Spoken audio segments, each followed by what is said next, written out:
Daddy has another daughter just like you. My brother's drunken laughter cut short after Mom's slap. The room froze. 15 pairs of eyes darted between my brother's flushed cheek and my father's suddenly pale face. Mom smiled tightly at our relatives. Jason's had too much to drink. Again. But I saw it, that flicker in Dad's eyes. Fear. The same look he had whenever I asked about his business trips to Houston. Just 2 hours away, every other week for 20 years. What did you say? I leaned toward Jason, my voice steadier than my hands. Emily, enough, Mom hissed, her fingers digging into my wrist. Dad stood abruptly. Time for dessert, he announced, voice too loud. Helen, help me in the kitchen? Mom followed him immediately. As they pushed through the swinging door, I glimpsed her face, not angry, but terrified. That's when I knew Jason wasn't just being drunk and stupid. He was being drunk and honest. You shouldn't have recorded that. David leaned against my desk at the Tribune office, coffee in hand, watching me replay the video from Sunday's dinner. Journalist instinct, I muttered, pausing on my father's face. Look at him, David. That's not the face of an innocent man. David sighed. Even if your dad has something going on, do you really want to know? Some family secrets should stay buried. I spun my chair to face him. Would you say that about any other story? He didn't answer, which was answer enough. David knew me too well after 5 years working together. I'd exposed corrupt politicians, fraudulent charities, and predatory corporations. I'd faced threats and lawsuits. But this was different. This was my father. The man who drove me to soccer practice and cried at my college graduation. Look, I said, lowering my voice, Dad's got a conference in Houston this weekend. 3 days, like clockwork, same as every other month since I can remember. You're not seriously thinking of. I'm leaving tomorrow morning. I've already cleared it with Peterson. David ran a hand through his hair. At least let me come with you. Why? Think I can't handle a simple stakeout. Because whatever you find, good or bad, you shouldn't be alone. I wanted to argue, but couldn't. The weight in my chest had been growing heavier since Sunday. Fine, but you're driving. Houston's midday heat was suffocating as we parked across from the West Chase Marriott. Dad's silver Audi sat in the parking lot, exactly where he said he'd be staying for the Southwestern Insurance Conference. At least that part wasn't a lie. Now what? David asked, adjusting the car's AC. Now we wait. We didn't wait long. At 1:15 p.m., Dad emerged from the hotel lobby, not in his usual business suit, but in jeans and a casual button-down. His hair was different too, no product, relaxed. He looked younger somehow. That's not your dad heading to a conference, David murmured. No, I agreed, starting the car. That's my dad heading to his other life. We followed him to a quiet, tree-lined neighborhood in Bel Air, modest homes with well-kept yards. Nothing like our sprawling house in Austin's elite Westlake Hills. He pulled into the driveway of a blue Craftsman with white trim and a porch swing. Before he could exit his car, the front door opened. A woman stepped out, early 50s, curly brown hair, sundress. She was smiling. Behind her, a young woman appeared, maybe 20, my height, my build. My stomach clenched as Dad embraced them both. The younger woman's laugh carried across the street. She had my smile. My father's smile. Jesus, David whispered, raising his phone to take photos. No, I said, pushing his hand down. No evidence yet. I need to understand this first. For 3 hours, we watched the house. Dad grilled in the backyard. They ate together on the patio. They looked happy, normal, the perfect family portrait. Emily, David finally said, maybe we should. He has another daughter. I cut in, voice hollow. Another whole life. We don't know the full story. Oh, I'm going to find out. I grabbed my bag and opened the car door. What are you doing? David hissed. Journalism 101. When you want information, go to the source. The neighborhood coffee shop was busy enough that I could sit unnoticed, watching the young woman, my apparent half-sister, work behind the counter. Her name tag read Sophie. She moved with confidence, chatting easily with customers, her ponytail swinging.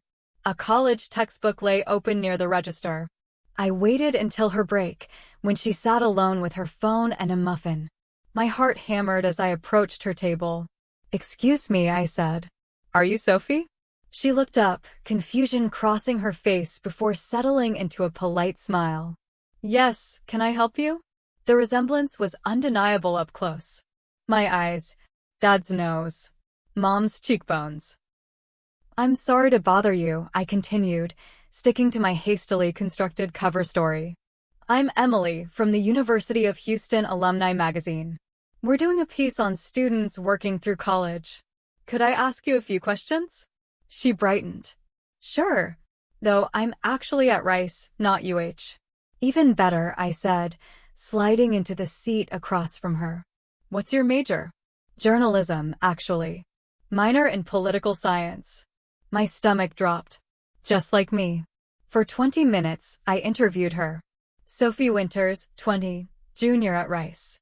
Dreams of investigative reporting. Lives with her mom, Diane. Dad works in insurance, travels a lot. Parents never married but have a good relationship. Every word felt like another crack in my reality. "Your dad must be proud," I said carefully. "Having a daughter following her dreams." Sophie grinned. "He's my biggest supporter. Reads everything I write. He actually inspired my career. Always taught me to question everything, find the truth." She leaned forward. "Can I tell you something not for the article?" I nodded, not trusting my voice. "He helped me get an internship at the Austin Tribune this summer. Said he knows people there. I start next month. Maybe you've heard of it." The room tilted sideways. "My workplace. My father was sending his other daughter to my workplace." "I should go," I mumbled, standing abruptly. "Wait, don't you want my contact info for the article?" Sophie called after me. I was already pushing through the door, gasping for air. "He's got a whole separate identity," I told David that night in our hotel room, pacing between the beds. "Robert Winters, insurance broker. All the business trips to Houston, he's been living a double life. And the worst part? Mom knows. She has to know." David watched me cautiously. "What are you going to do?" "I'm going to confront him," I said. "Both of them. All of them." Emily slowed down. "You're a journalist. Approach this like a story. Get all the facts first." He was right. I needed more than just observations. I needed evidence. "I have an idea," I said slowly. "Dad always keeps a small planner in his briefcase. Old school, writes everything by hand. You want to steal your father's diary?" "I want to borrow my father's record of 20 years of deception." The next morning, we watched Dad kiss Sophie and her mother goodbye. Once his car left for the conference, I made my move. "Wait here," I told David. "If anything happens, call me. This is breaking and entering, you know that, right? It's only breaking if I break something." I pulled a key from my purse. Dad's always kept a spare key in the same place since I was a kid. Under the third flower pot. Sure enough, the blue house's third flower pot yielded a key. Inside, the house was warm and lived in. Family photos covered the walls, Dad with Sophie at various ages. Birthdays. Graduations. Holidays. A parallel record of the life he'd been living while I was growing up in Austin. I moved quickly to what appeared to be his home office. The briefcase sat beside the desk. Locked. But I knew his combination, my birthday. Or would it be Sophie's here? I tried my birthday first. The locks clicked open. Inside was the familiar leather planner. I grabbed it and several folders labeled Family Finances, then relocked the briefcase. As I turned to leave, a photo on the desk caught my eye. Dad, Sophie, and her mother at what looked like a community garden. They were planting trees, all in matching t-shirts that read, East Houston Environmental Coalition. My father, the man who headed one of Texas's largest commercial development companies, who lobbied against environmental regulations, who called climate activists tree-hugging extremists at our dinner table, was planting trees with his secret environmentalist family. My hands shook as I snapped a photo of the picture with my phone. Who the hell was Robert Winters? And who, exactly, was Richard Johnson, the father I thought I knew? Back at the hotel, David and I spread the contents of the planner across the bed. It's encoded, I said, flipping through pages of abbreviations and symbols. Look, RJ days and RW days. Richard Johnson and Robert Winters. Smart, David murmured. Easy to explain if anyone ever found it. I turned to the financial folders. Not smart enough. Look at this. The documents revealed the truth in black and white. 2 mortgages. 2 car payments. 2 health insurance policies. College funds for both Sophie and me. Careful allocations of money between 2 households. He's been living paycheck to paycheck despite making 7 figures, I said, scanning the numbers. Everything stretched thin between 2 families. Emily, there's something else. David held up a bank statement. Look at these withdrawals. $5,000 monthly from your parents' joint account to an account in your mom's name only. I stared at the statement. She's known all along. She's been paid to keep quiet. The realization burned like acid. Every family dinner, every holiday, every moment of my life, all built on a foundation of lies. There's more, David said gently, sliding a folder toward me. Medical records. Inside were fertility treatment documents from 23 years ago. My parents had struggled to conceive. They'd gone through multiple rounds of IVF. Meanwhile, Dad had gotten his girlfriend pregnant naturally. I was the backup child, I whispered. The one they had to work for while he was starting another family on the side. My phone buzzed, a text from Mom. Where are you?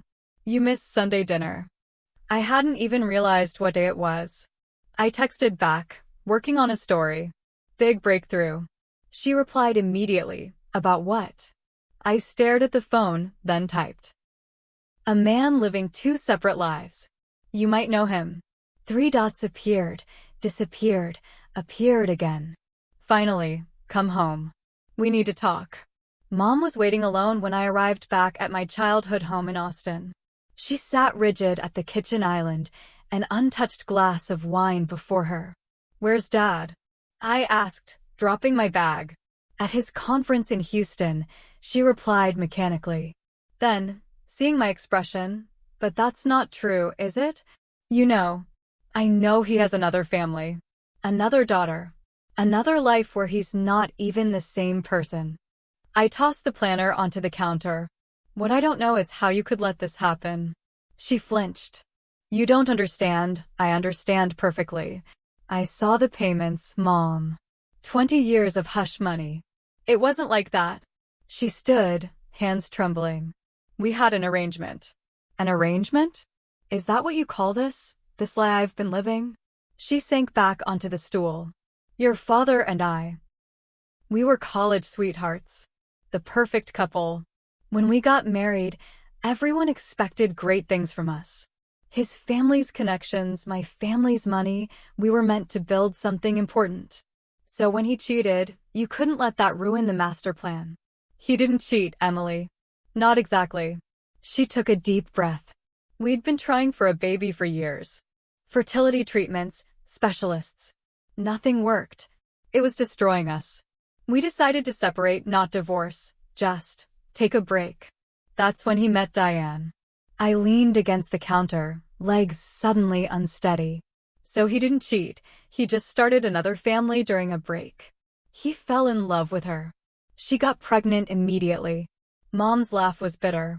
But then, miracle of miracles, I got pregnant too. With you. He came back. Said he would do right by both of us. By both his children. So you agreed to share him? For 20 years. I agreed to give you a father. And yes, to maintain our position, our connections. The life you benefited from, Emily. The private schools, the vacations, the internships, the lies. I slammed my hand on the counter. Every memory I have is tainted. And what about Sophie? Did she deserve a part-time father? Your father loves both of you equally. My father doesn't even exist. Richard Johnson is a conservative business tycoon who mocks environmentalists. Robert Winters plants trees with his eco-warrior family. Which one is real? Mom's face crumpled. Both. Neither. I don't know anymore. I pulled out my phone and showed her the photos, Dad with his other family, Sophie at the coffee shop, the environmental volunteer day. He's sending Sophie to intern at the Tribune. My workplace. Did you know that? She paled. No, we had rules. Boundaries. Your lives weren't supposed to intersect. Well, they're about to. I'm supposed to be her mentor. The front door opened.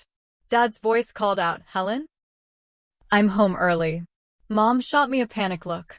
Emily, please, but I was already moving toward the entryway, where my father stood frozen, briefcase in hand, staring at me like I was a ghost. Hello, Dad. Or do you prefer Robert? He tried to explain. Sitting in the living room where I'd opened Christmas presents and celebrated birthdays, my father attempted to justify 20 years of deception. I loved both your mother and Diane. I still do.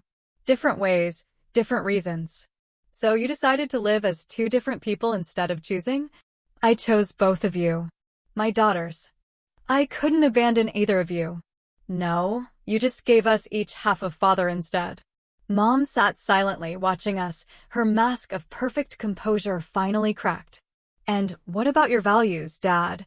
Richard Johnson opposes everything Robert Winters stands for. He looked away. People are complex, Emily. You're a journalist. You should understand that. Don't you dare. My voice shook. Don't use my profession to justify your lies. I pulled out my notepad, the one thing that still made sense to me. Let's talk about the finances. You're broke, aren't you? 2 mortgages, 2 car payments, 2 college tuitions. You've been robbing from company accounts to keep both worlds afloat. His face drained of color. How did you? I found the records at your Houston house. Withdrawals from the business account, covered up with fake vendor payments. The board would be very interested to see those. Emily, I can't what? Tell the truth? That's literally my job, Dad. Mom finally spoke. What do you want, Emily? I looked between them, these strangers I'd called parents all my life. I want Sophie to know the truth before she walks into the Tribune.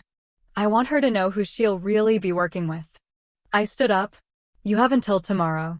Either you tell her or I will. I spent the night at David's apartment, unable to face my own empty condo and the family photos on the walls. At dawn, my phone buzzed with a message from my father, meeting Sophie for breakfast. Coming clean. Please be there. The restaurant was a quiet spot downtown. Dad sat alone at a corner table, looking older than I'd ever seen him. Sophie's on her way, he said as I approached. I told her I had important news. Does she know about me? No. Neither does Diane. He rubbed his face. This will destroy everything. You destroyed everything the moment you decided to live a lie. Sophie arrived 5 minutes later. The confusion on her face when she saw me quickly turned to recognition. Hey, you're the alumni magazine writer, right? Dad stood. Sophie, honey, this is Emily. She's my daughter. I watched her expression shift, confusion, disbelief, dawning comprehension. But. Her eyes darted between us, seeing the similarities she'd somehow missed at the coffee shop. I've been lying to you, Sophie. To everyone. Dad's voice cracked. I have another family in Austin. A wife, not your mother. Emily is your half-sister. Half-sister, Sophie repeated, sinking into a chair. But your name is Robert Winters. You work in insurance. His name is Richard Johnson, I said gently. He owns Johnson Development Group, the company that tried to build condos on the wetlands your environmental coalition saved last year. Sophie's face went white. That's not, you wouldn't. She turned to our father. Tell me that's not true. He couldn't look at her. 20 years, I said. He's been living 2 completely separate lives for 20 years. Sophie's eyes filled with tears. Mom knows. No, Dad whispered. Your mother thinks I travel for work. She doesn't know about the other family. My mother knows, I added. She's always known. Sophie stood abruptly. I have to go. I have to tell Mom. Sophie, please, let me explain to her. Dad reached for her arm. She jerked away. Don't touch me. Don't you dare touch me. The restaurant had gone silent, other patrons watching our family drama unfold. I'm supposed to start at the Tribune next month, Sophie said, looking at me. That's where you really work, isn't it? That's why you interviewed me.